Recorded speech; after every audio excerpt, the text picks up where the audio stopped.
Hey everyone, in order to celebrate our big Valentine's Day sale, I'm going to do my Cary Grant impersonation. So, what would it be like if Cary Grant taught you truth tables? I think it might sound a little something like this. And we're also having a white sale. No, I'm just kidding, but I'm kind of waiting here. Okay. So let's get an example of how to do a truth table here. So here I'm writing down if R, then W. R, W. So there's the argument. I've laid it out horizontally and I'm drawing the lines here. So I've got my truth table set up. Now I'm going to blacken this line because what I'm going to put to the left of it, these are not part of the argument. These are my cheaters, R, W. They're the two letters used in the argument. And I'm going to put all the possibilities here. So, okay, let's see. All the possibilities with R and W I'm going to put over here in my cheaters. So, yeah, here I come. Okay, here I go now. I'm going to do it. True. True. This is my Cary Grant impression.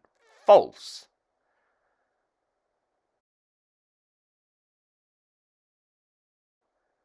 False. So on the column under R, I did half trues and half falses. True, true, false, false. On the column under W, I'm going to do a fourth true and a fourth false, which is true, false, true, false. So let's try that. True.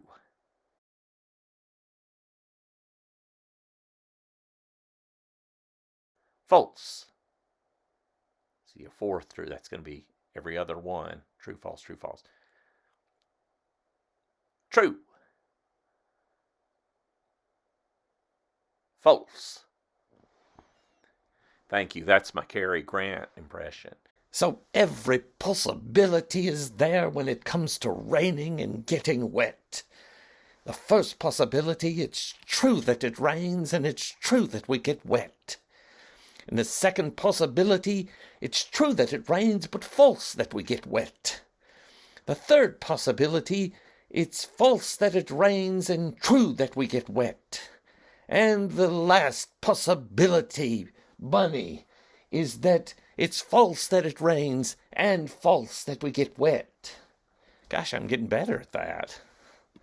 Okay, now here, what then does that mean for the statement, if R then W? So we're going to use the cheaters to determine it. It means if R is true and W is true, then if R then W is true. If R is true and W is false, then that's the one case where if R then W is false. If R is false and W is true, then if R then W is true. And if R is false and W is false, then if R then W is true. Now we figure out the values for R looking at the cheaters. If R is true, then R is true.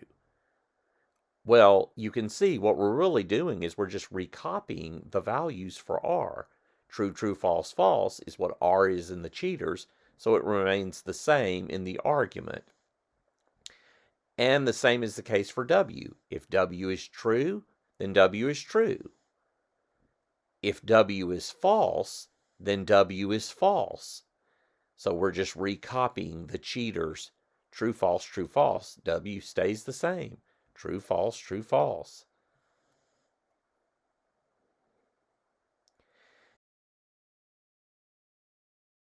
Now we have all the data on the board. The question left is there a case of true, true, false in the argument?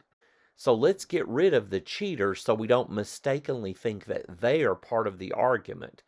We can eliminate them now.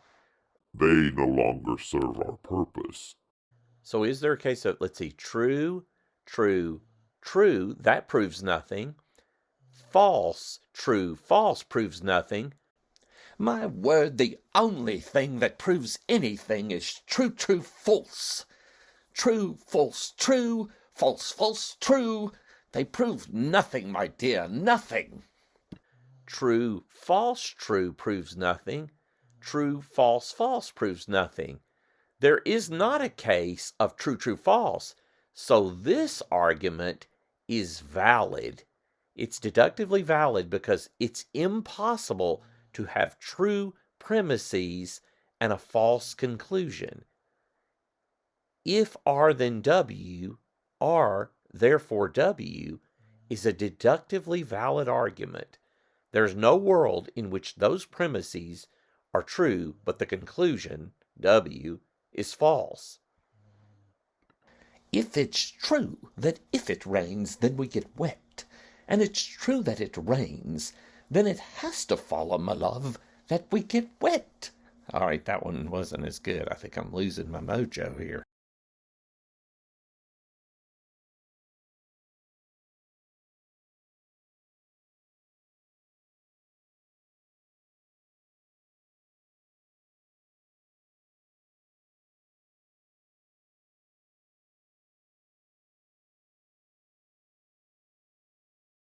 Okay, I got to work on this some more. It's going to be a long night. True. True. True.